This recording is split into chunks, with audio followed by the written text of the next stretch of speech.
Hi, I'm Rick Brimacombe, and on behalf of the Minneapolis Club and my firm, Brimacombe Capital, welcome to Club E. Today's session, how business owners can measure and mitigate growing cyber risk, is one that is very interesting and timely. And then I had some bullet points here of how often these happen, how expensive they are. All are very scary in a way, tying into our holiday last night, the Halloween holiday. But I have a question. I'll start with that.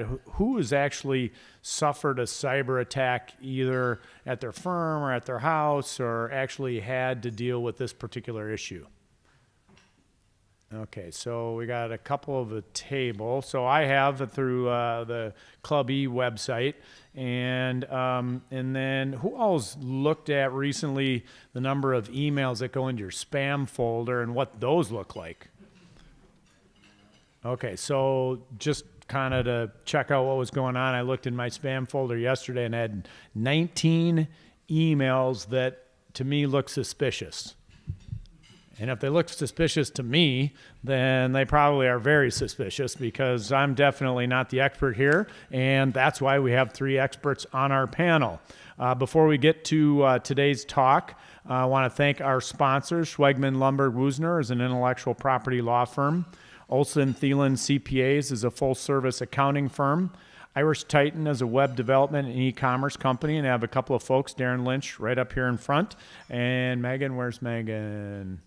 Right up here in the middle. Sunbelt Business Brokers is a mergers and acquisitions advisory firm. McLeod & Company is a holistic marketing agency. Sam is in the back to my right. And then Highland Bank. Let's see, Angie's at the same table back there. So Highland Bank is a local family-owned community bank.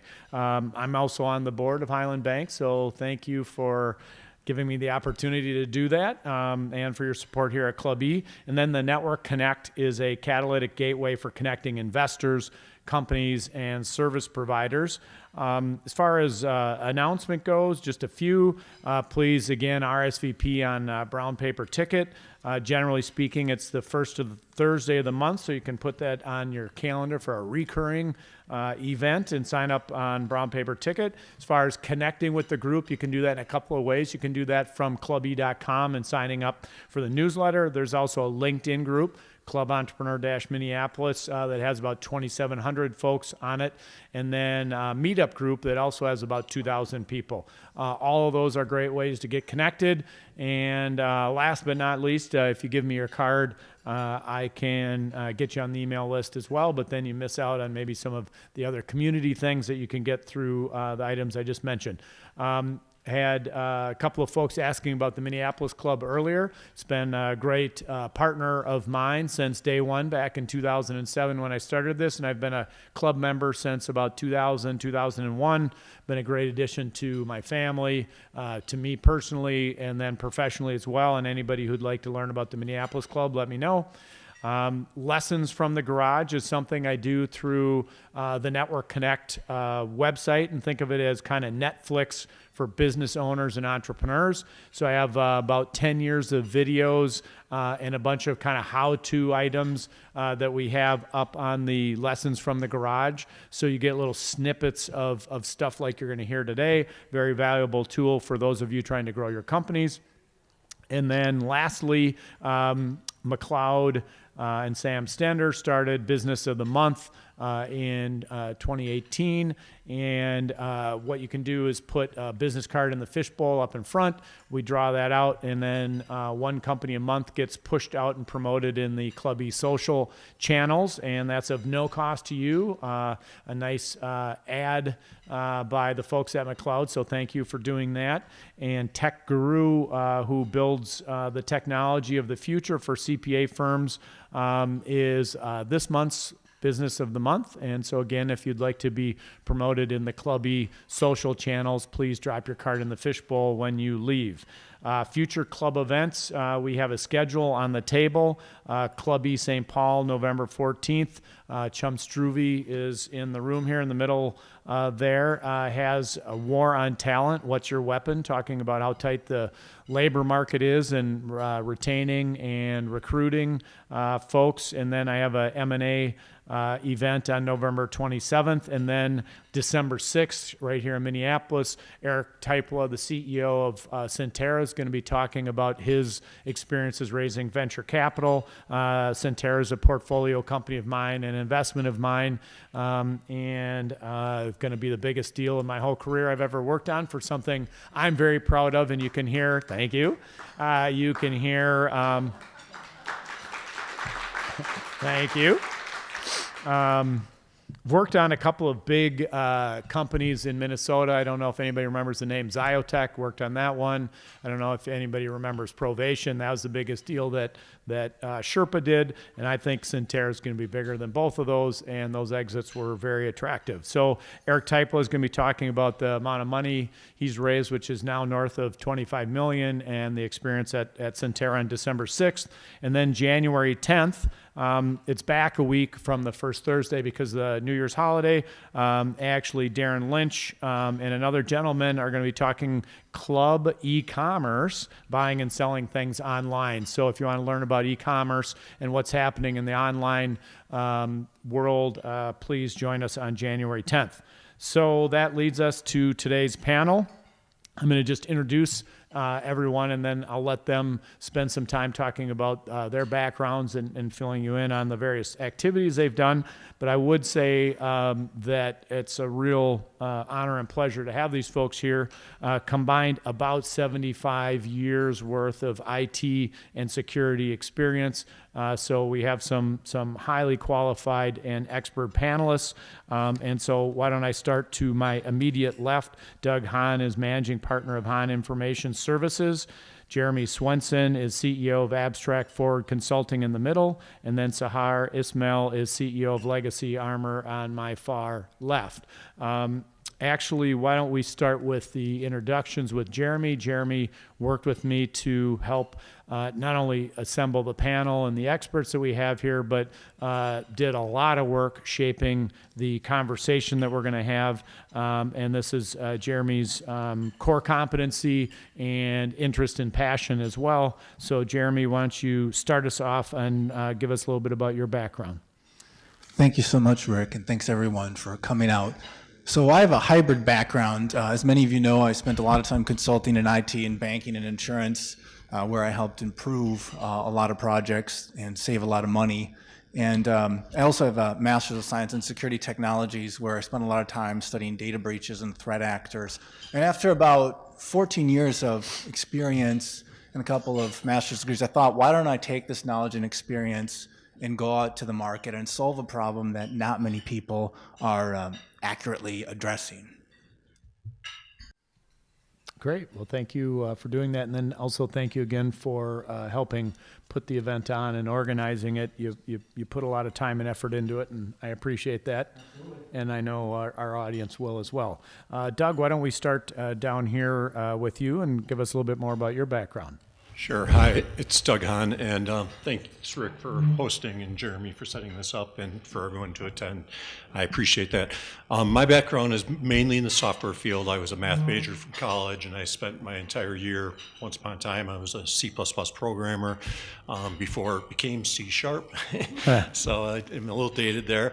Recently, I had a role where I was actually the Chief Information Security Officer, got pretty interested in that, ended up taking the CISSP exam and got certified several months back. Because of my math major, encryption and those types of technologies are actually very interesting to me. So I'm happy to be here, and thanks again for everyone for attending. Great, thank you. Sahar. Yes, my name is Sahar Ismail. I'm a CEO, co-founder of Legacy Armor. I don't want to give away my age, 25 years of experience in development and enterprise architecture. And in fact, when I started this company, my belief is that technology should solve social problems rather than just be cool or just be nice to have. And that's why Legacy Armor came from. Our passion is about solving for unclaimed benefits and also making sure that there is more awareness about cybersecurity and how to avoid threats. And that is why I'm here today. I feel like this is a way to give back. And also, I don't know how the format will be, Rick, but I would love to make it more interactive, and folks, as they hear things from us, please feel free to ask questions. We're here for you. So happy to be here. That's a good reminder. Thank you for doing that. So ground rules would be try to shut down the event at 1 o'clock. Try to stick to that pretty hard so everybody can get back to their offices. So please know that we will be aiming for that. Also want it to be interactive. So if somebody has a question at that moment in time, feel free to raise your hand and we'll weave it into our conversation. We do have a list of questions here, and I certainly will keep asking them and we'll go down our list. But this is intended to be for you. So a dialogue is a good thing, and so please feel free to chime in. So with that, first question that we have on our list is, how can organizations best identify and protect their critical assets? Well, I think the first thing you need to do is take an inventory of what they are.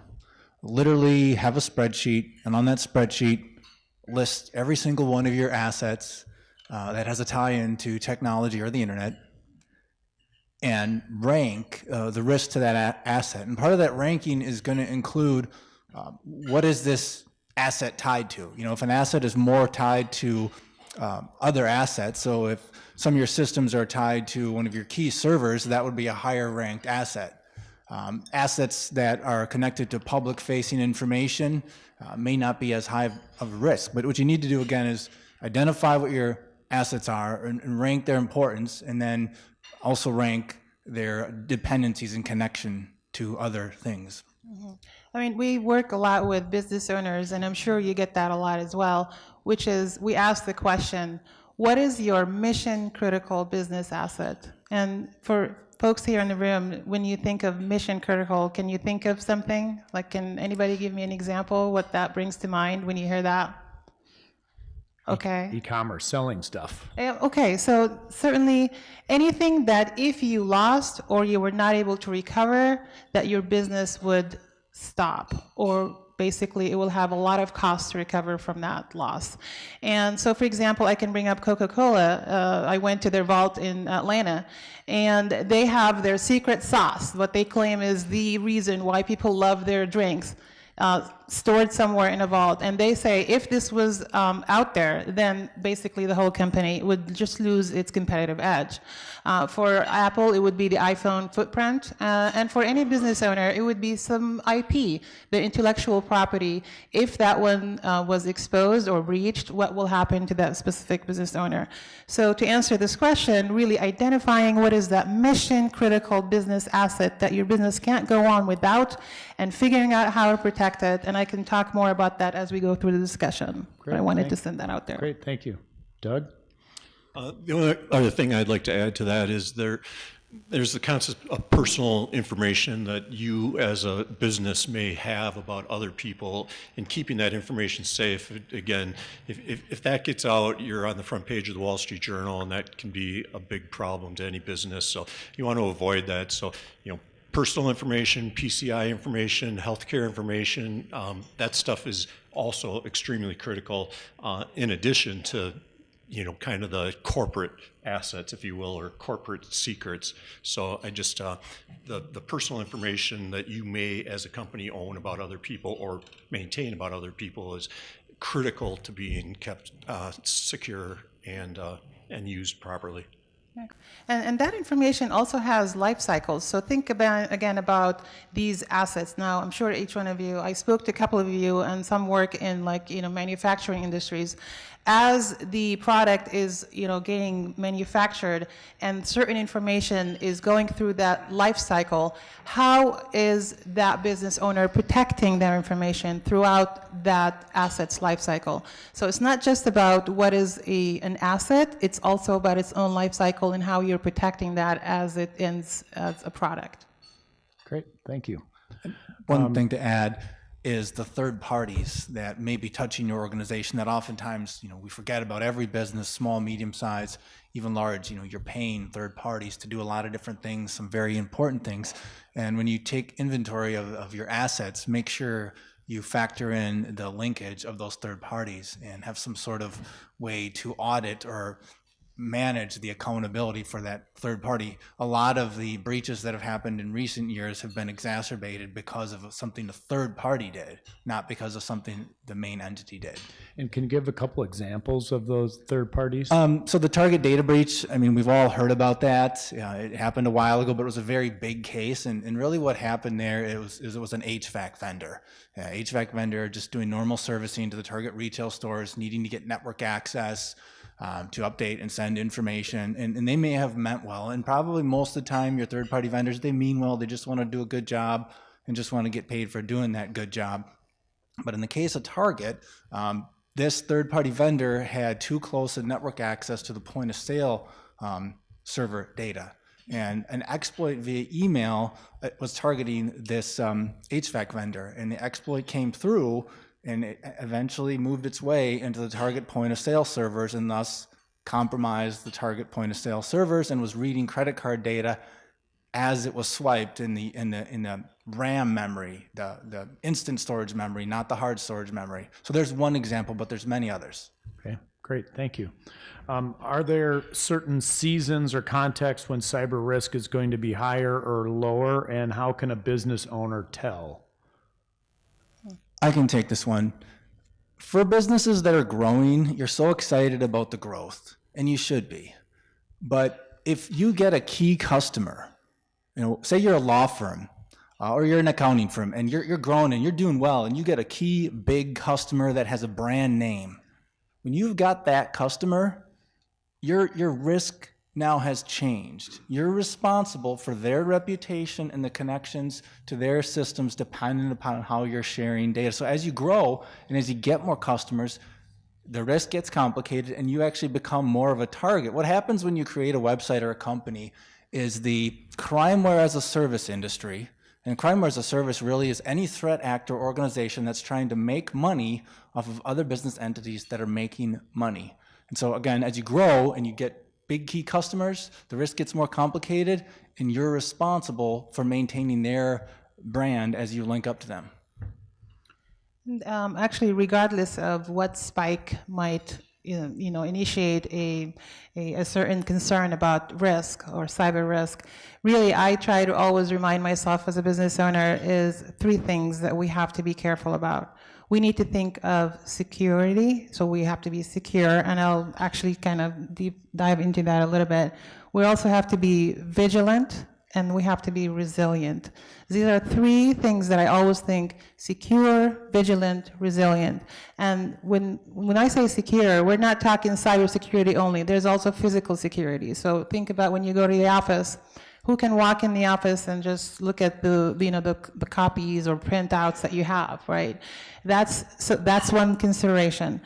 Vigilance. Okay, so I'm sure a lot of you, the CEOs and the CFOs and COOs get the most phishing emails because they're the ones who are bad at this. They're the ones who click and then they expose the data because they're not really being cautious about it. So being vigilant and a little bit paranoid is a plus, it's a good thing.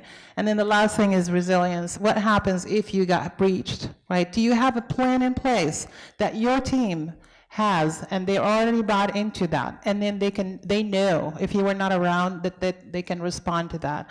That backup and response is it's really important to have. These are the three areas, regardless of what seasons you go through. If you feel as a organization you have maturity in that, I think you have a better chance of survival. And just to add another point on to what you just mentioned, the CFO and the CEO opening up emails just represents that the human dimension is probably the biggest hole that we have. Is you have employees that have passwords that are underneath their keyboards. They may have access to confidential information. They may not even, their password may be password. I think we had a 1, 2, 3, 4. 1, 2, 3, 4. I think we had a Democratic Hillary Clinton aide that had kind of a password problem like that. And so the human side of this is is a place that really needs to have focus in addition to the points that you made. It's actually the weakest link is the humans, and we found out, I'm sure, it's not bashing anything, I mean, I myself get a lot of phishing emails, but your weakest link is also in your executive leadership, and they really need to make sure that they're aware as much as the regular employees, and they're the ones who can have the highest risk of exposure of their client data. Okay. I'm with you. So, ransomware, studies have shown and estimates are that about $5 billion was spent on ransomware last year, and ransomware attacks happen about every 20 seconds. How can businesses deal with that threat, and should they pay or not pay? I'm going to take that one first. To pay or not to pay is somewhat controversial, and I addressed this on one of my podcast episodes with an international expert. So if you do want to go to abstractforward.com, you can listen to that 2 episodes ago. But if it's a life-critical connection at a hospital, so a hospital network is compromised, and the compromise is affecting the treatment of the patients, there is a situation where time and life are of the essence. And there's a situation where there's a better argument to pay the ransomware because life and health is on the line. In situations where life and health is not on the line, I would say you should not pay the ransomware. The reason why is because when you do pay the ransomware, number one, you're more likely to get another request for an increase for that same request. That happens to a lot of organizations where they paid the $5,000 or the $10,000 or whatever it is, and shortly thereafter you get another request to pay additional $5,000, and that's really the risk. But to answer the first part of the question, which is the more substantive part of the question, how do you reduce the risk of ransomware? Well, a big part of it is in the people, and that comes down to education. So ask yourself the question, does your company have a culture of cyber awareness? Do you have a cyber ambassador at your company? Do you have a cyber risk newsletter that's going around? For small and mid-sized business owners, those are really easy things that you can do. Have an ambassador within your company. You know, if you're 5 people or you're 50, pick one person and say, this is going to be the cyber ambassador, and it's going to be their responsibility to monitor a little bit more than everyone else and share information, and then have a newsletter. And certain industries are targeted with certain threats. Take accounting, for example. There's a lot of accounting system type of phishing emails that end up turning into ransomware. And so accounting firms kind of know that. Law firms, there's emails that target them. So the education and the newsletter and having an ambassador can really help reduce that cyber risk. I'm going to break the pattern here and have Doug take the next one. Do you have anything to say? Ransomware? Yeah. Anything on ransomware? Okay, well, I can interject here real quick. So, well, if you have a response plan in place, like I mentioned, then this becomes a non-issue. I know in an ideal world that's not the case, but certainly focus on the business continuity plan. I mean, do you guys, when I say business continuity plan, everybody's aware of that, right? So you really, again, identify what those critical assets are. Provide a plan that detects if there's any threat associated with the asset at all of its life cycles. Put a response plan in place and make sure your whole team is trained and they buy into it. If that is all in place, then the ransomware happens, well, guess what? We can recover our assets, we're not paying for this. So it would be nice to, obviously, to get that planning in place, but if it's not, then really it comes down to a cost-benefit analysis. Is the ransom higher than the value of those assets that I'm trying to recover? Is it worth the risk of not getting paid or giving the assets back?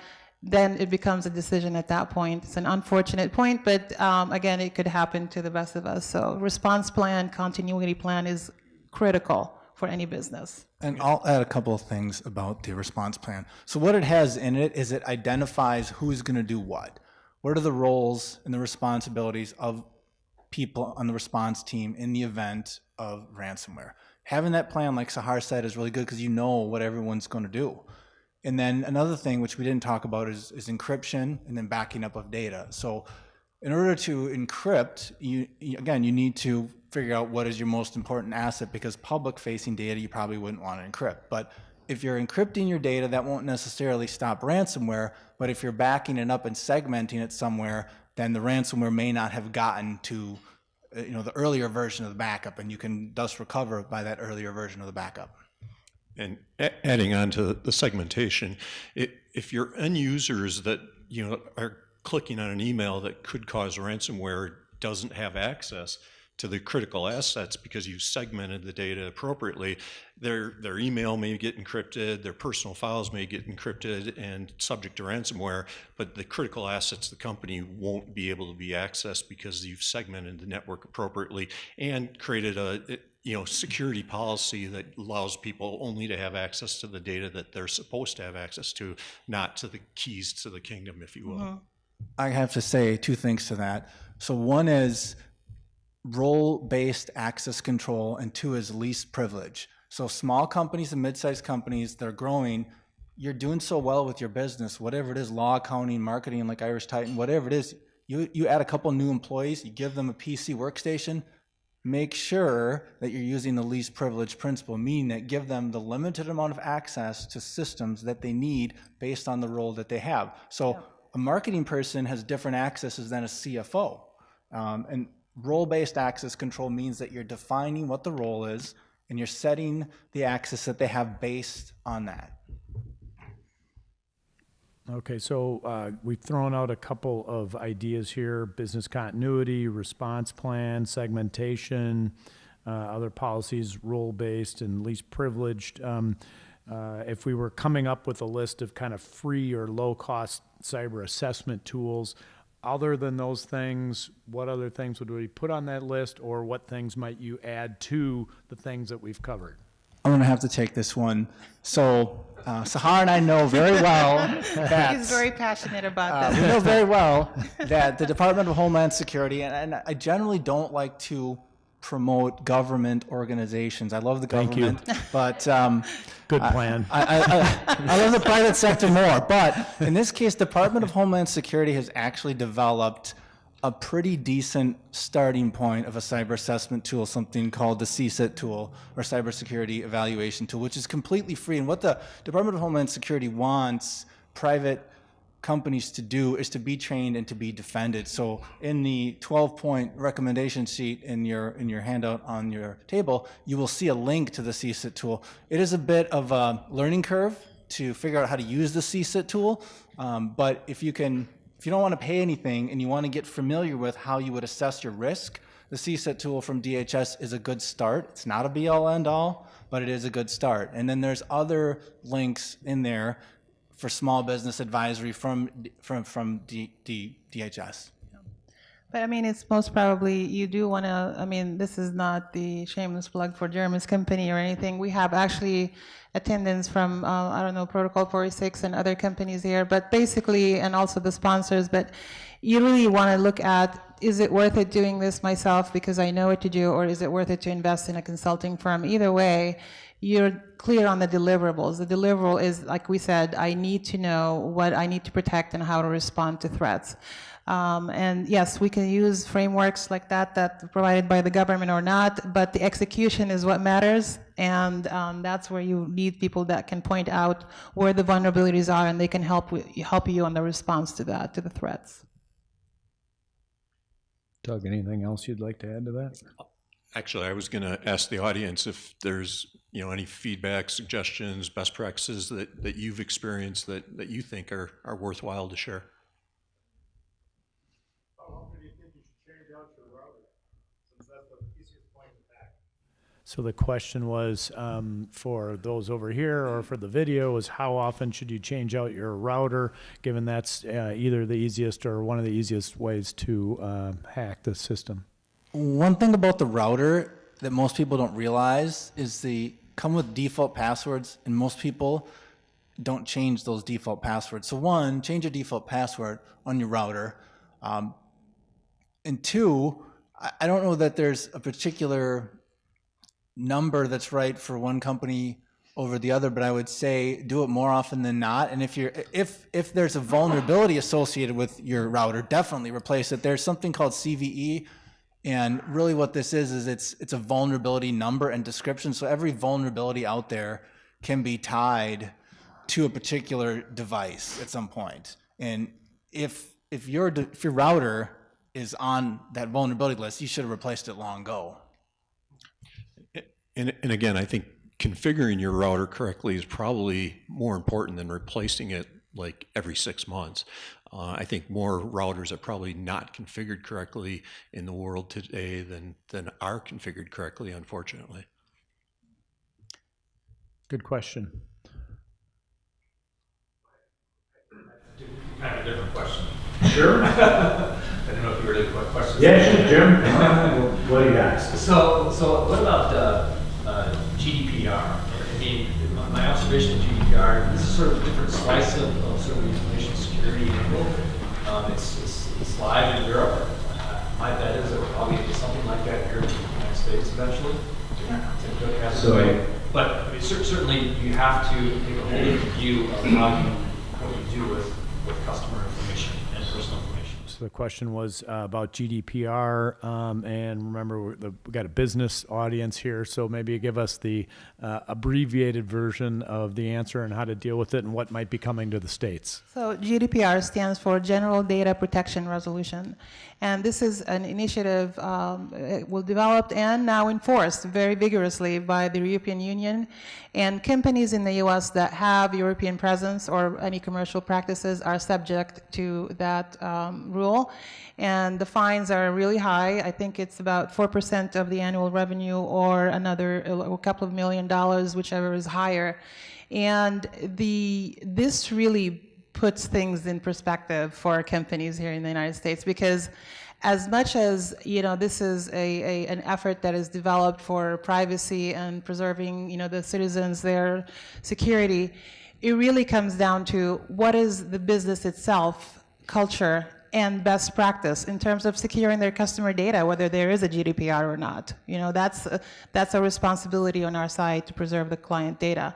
So I guess I'm just describing what is GDPR, but then what about GDPR here in the US? I know California now is trying to head in that direction. They're trying to pass a bill that is similar to the GDPR.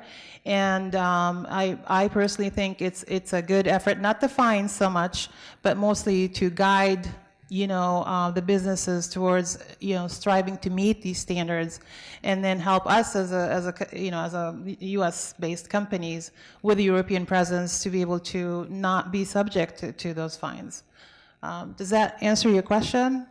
Yeah, the other part of this I was looking at too is that if you think about your IT systems, whether it's your website system or whatever it might be, if you really dig in there, you're going to find things like, oh, gee, your customers' emails are not encrypted, when they're sitting on your website hard drive, at rest sort of thing. You're going to find all these weird things associated with the software and the systems you have in place today that probably aren't GDPR compliant. They're not necessarily within the business owner's direct control, but something's going to have to eventually be done. Yeah. It's going to take a generation of software to probably fix all this stuff. It will, and I mean, as much as this resolution is, again, vigorously applied, they do work with the companies that come from the States and have clients in the Europe, as long as they show due diligence in terms of opt-in. The Article 6.1a in GDPR requires that you show audit trail that your clients have opted in for whatever data that you would use to target them or provide to them. If you're covered in that area, and again, I'm not sitting on I don't know what they're basically, they might evolve there, but if you provide that trail, that log, then you should be able to work with them in terms of non-compliance if there was something like an unencrypted email that that might cause you some vulnerabilities. So, but I mean, go back and let's go back and think about this requirement for opting in before this information is used for marketing, again, to target you with certain campaigns. I was talking to a couple of gentlemen about this before we started here, and they were talking about if you an Android user, you don't even have to have an app on your cell phone, and that is actually true, and you can actually be targeted based on just what website websites you've accessed that you might be interested in that topic. How annoying is that? So it would be nice to be able to feel that there's some sort of a governance around, who's able to target you based on you saying it's okay to contact me. Right? So my opinion is we need to find that middle spot between how really excessive the GDPR application is on the European side versus nothing at all sometimes on the US side, and find some sort of a governance in between that allows us to protect users, but the businesses can still do business.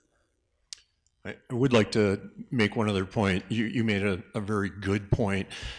Being a software guy, I actually go into the source code and look at it, and I've found multiple programs where the developer actually hard-coded the password and the database connection strings. So even though our database was encrypted, since that information was built right into the program, if anyone got access to that source code, they would have access straight in the database and be able to bypass the encryption. So looking at your developers and auditing or having multiple developers be responsible for the code is a critical hole that I believe exists in a lot of places, unfortunately, in our software world. One last thing on GDPR is it reminds us to have a good data classification scheme. So 3 categories is generally a good reference. You have public, you have private, and then you have confidential. And for small and mid-sized businesses, a lot of times they ignore that, and it's kind of messy and data's all over the place. But if that is the case, then you could easily be out of compliance with GDPR, and there's a lot of litigators who are looking for a successful company with deep pockets that they can throw litigation at. And so you really want to assume you're going to be a target, comply with GDPR, get some good counsel on that, and then make sure you're working with the right type of strategic business advisory people. Yeah, down in front. We started to talk about compliance, GDPR. Obviously, there's other compliance regulatory bodies out there like HIPAA and PCI and others.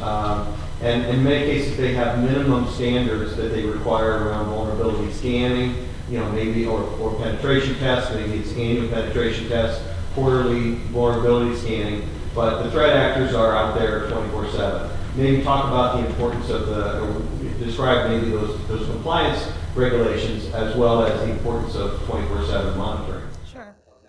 So you could be HIPAA compliant or PCA compliant, but that doesn't mean that you're GDPR compliant. So the first question is, do we conduct business in Europe? And that could be, it does not include US citizens living in Europe. It's any, European citizen within the EU area.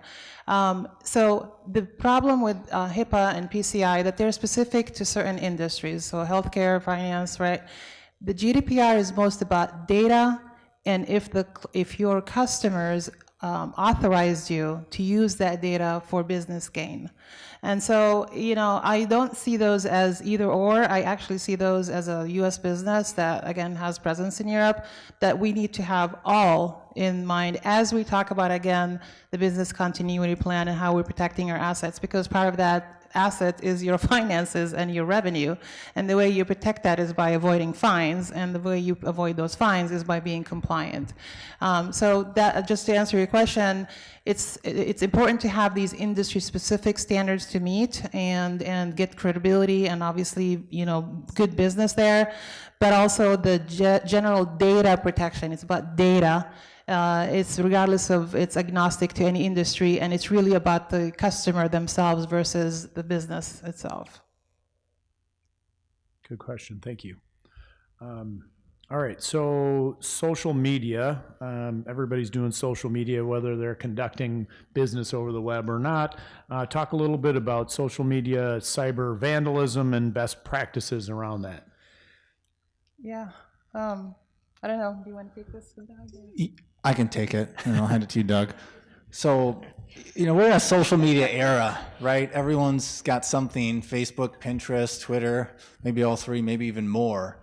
And when you get a number of followers for your brand, you want to set some rules around how you're allowing posting in social media, because there are malicious links that can be posted, and then your audience sees a malicious link on your Facebook page or on your Instagram, And because it's out there, they think you're endorsing it.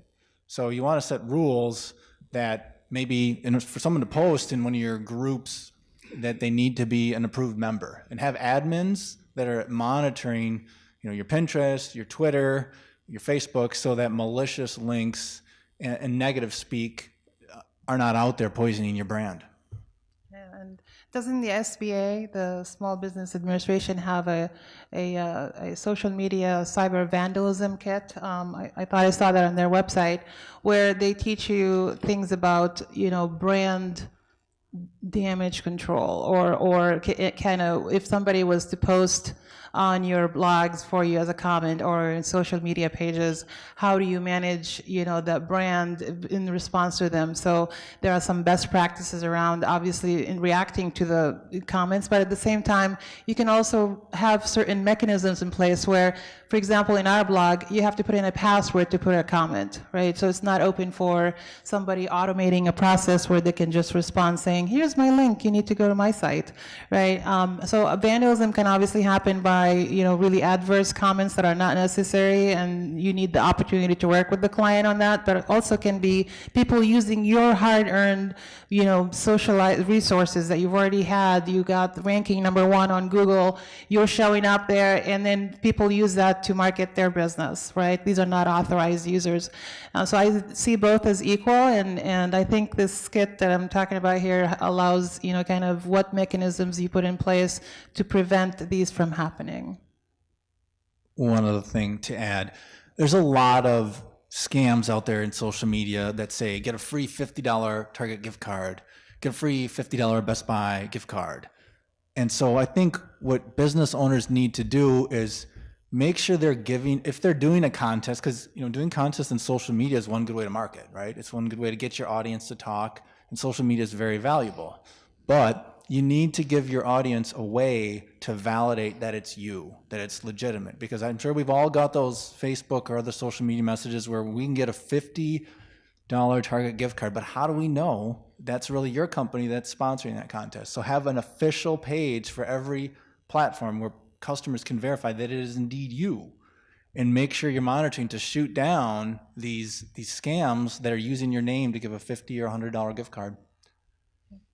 Doug, anything on the cyber media vandalism? I refrained from trying to use public social media as much as possible, and I would encourage companies to not use public social media and find other methods to do it. Now, I know for small companies that's probably harder to say or harder to do just from a financial perspective, but I'm not a big social media user, to be honest with you, and that's because I don't really want to trust it. I heard somebody use the term information donors. So, I actually disagree with Doug on the use of social media for promoting your business, because I feel that's where you find your clients. As long as it's managed and protected properly, I think it's worth it. But I do actually, kind of agree with you on how to use, how to be reserved in using that. So don't be an information donor about, well, okay, putting information out there about when you're traveling. And I mean, these are all best practices not related to business, but no matter what you do, again, vandalism can happen with how people interact with your business. So maybe you can have a bot in place that, removes any adverse kind of comments and only responds to comments that are reasonable. And I'm not saying, somebody complaining. I'm talking the use of profanity, for example, or anything else with a link in it. There are already ways that you can filter that out, right, to reduce that likelihood of people just using your business for whatever reason. Question in the back. Thank you, Rick, for doing this, by the way. This is terrific. The question is this for the panel. In terms of synthetic identity theft, would you talk about that, please, and specifically in the context of electronic health records? I can attempt to talk about this. Synthetic identity theft. Yes. Kind of what it sounds like you're getting at is the crimeware as a service industry and the theft of data and putting all that data together to steal somebody's identity, maybe to take out frivolous loans or credit cards, that type of thing. Is that what you're getting at, sir? Well, I think that happens because you don't have a good overall broad cyber strategy, and you're not protected. So that requires stolen data for that to happen, and that means you would have had some sort of a data breach. So I think the best thing is really education, educating your employees, segmenting systems, testing every now and then, monthly, quarterly, whatever's right for your company. But again, education, testing, segmenting. But your question really is talking about an exploit in a later phase where someone's identity has truly been compromised. But I think, Sahar, you can kind of talk about that based off of what your company does. Well, I can, but first I want to hear from you, sir. Like, what is the problem that you've encountered? So this is actually a real thing, and it's happening more and more often, and it's specifically attacking electronic health records because that is the #1 source of any breach. And here's the opportunity. The opportunity is to recognize that, and as I've been studying the last 6 months, data breach notification letters, I have a weird fetish, I like to read those things. All of a sudden, they're not just being addressed to the person who has lost their information, they're being addressed to the person and the person's children, because it's the children that are most susceptible to identity theft of a synthetic variety. They will create a fake persona using a child's records. Everybody in this room is either a kid or a grandkid they care about. This ought to be something that is talked about. It's a big issue. Yes, I agree with you completely. And I mean, this problem that you described, this is not the first time, obviously, we hear about this. And did you know that the cost of a health record breach nowadays is exceeding $500 per person? That's just, when I say that cost, meaning not the cost to the health company, it's also the cost to the, information owner themselves, the victim, right? And now their family members. So, I mean, this really comes back to the responsibility for the businesses that manage that data, right? And also who has access, like Jeremy mentioned, third parties having access to that data. Who's responsible for putting the security controls to manage that data? And then one more thing. What are the consequences when that data gets breached? Nowadays, you see businesses, they do some of their own cost-benefit analysis. And I gotta tell you, like for example, Sony, not bashing Sony, publicly, they made a decision at some point way years back that it was the cost of a actual breach happening is less than the cost for prevention of a breach. And so there are a lot of large businesses out there that have made that decision, and then there's not a lot of consequence of that. That's probably why GDPR had this high fine there to deter this kind of culture and decision-making process. But going back to health records, and especially electronic health records, the vulnerability is higher. And what we do, to me, it's a personal mission, like I shared with a lot of you about resolving for unclaimed life insurance benefits. But it's also about resolving around fraud and identity theft, because once you've identified that this person is no longer around, for example, and the businesses that manage that data are aware of that, they can do a cleansing and flagging that that data should never be used again, and then hopefully long-term reduce the consequences of having that data used by an unauthorized person. There's no quick solution for this, but just to summarize, the responsibility lies on the company that manages that customer data, and there should be consequences when that data gets breached. I just have one quick thing, and that's a great question. There is a framework for security in healthcare called High Trust. And I've worked in healthcare, and I've researched this as well, sir. It's a very troublesome issue because the young people do not yet have a credit score. They've never applied for a loan. How do you go in and solve for this problem? It's very, very hard. Part of it is on the parents. I would like to think there'd be a way for parents to monitor a newborn's, growing data and to know that it's on the dark web and being used on malicious loan and credit card applications. But that's exactly why the threat actors target the young people, because they don't have a credit score and the defenses are not up. I think the industry that does the credit monitoring needs to solve for this gap. Go ahead, Justin. So I know we're ending soon, and yes. I'm curious, how will I know someone who will, because it's obvious you guys help with everything and everyone, how am I going to be able to see someone that I know will need your services?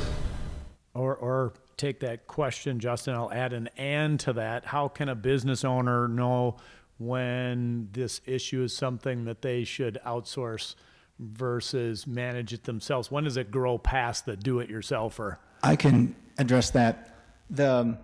The small and mid-sized businesses typically don't have a chief information security officer, and they typically have a pretty small IT or security staff because they're so focused on growing the business and operations, and that makes a lot of sense. They're doing a lot of great in the economy.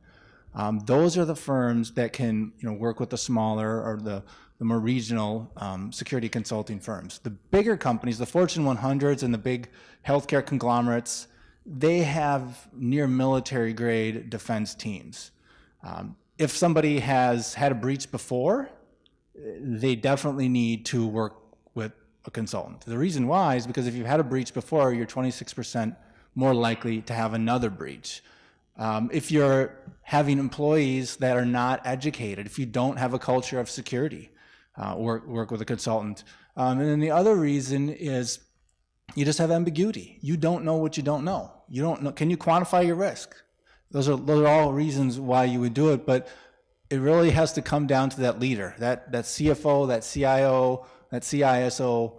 They're responsible for that risk. So if something happens, knowing what it costs, you got to plan out what's the worst case scenario. So if you're an accounting firm and you have a data breach in the Twin Cities market, and let's just say you're an accounting firm and you're smaller, if you have a data breach in the Twin Cities market, chances are you're out of business in 6 months. Sahar, Doug? And Jeremy mentioned it earlier and kind of touched on it just a minute ago, but a risk assessment and keeping it up to date is critical, because if you don't really understand your risk, then you really don't know if you need to bring in an expert or do it yourself. So maintaining a risk assessment and updating it regularly, I think, is a critical first step. Yeah.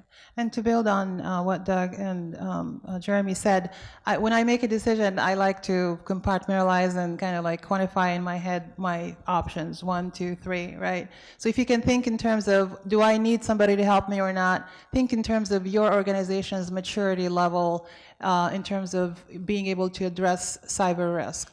Am I a low maturity, meaning we don't have anything in place? We kind of know here and there what's going on, but we don't know how to respond to it. Are you at a medium maturity, which means you have understanding of what your assets are, how to protect them, but you're not absolutely certain that the team knows what they're doing? Or am I at a high maturity level, meaning we got this? We've done what we call red team, blue team, like we're testing, we're playing, kind of the scenarios that might happen to us. Everybody knows what they need to do.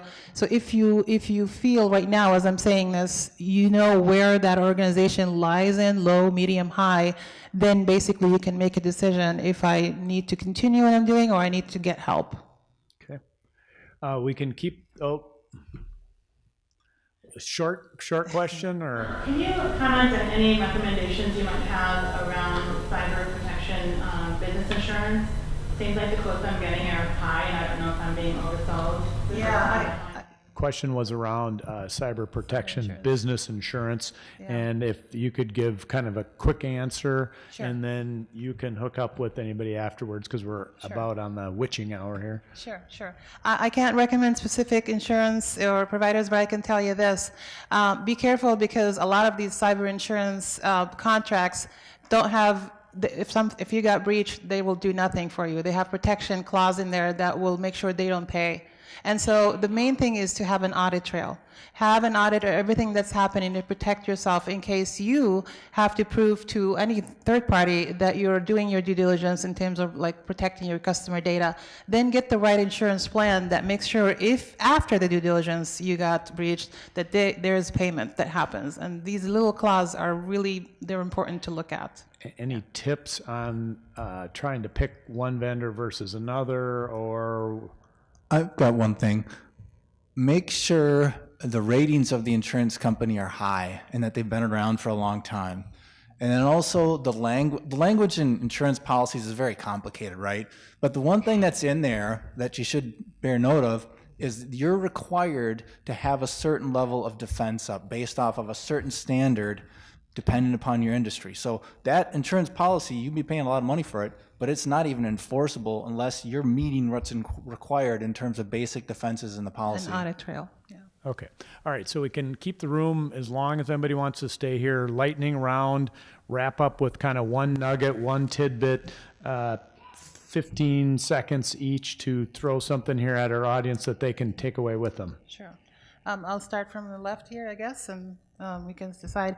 So to summarize what we talked about is really walking away from this conversation is decide in your mind where you are in terms of your security readiness maturity level based on, do you know your critical assets? Do you know how to identify them, how to protect them, how to detect the threats, and how to respond to that? Is your team involved in this?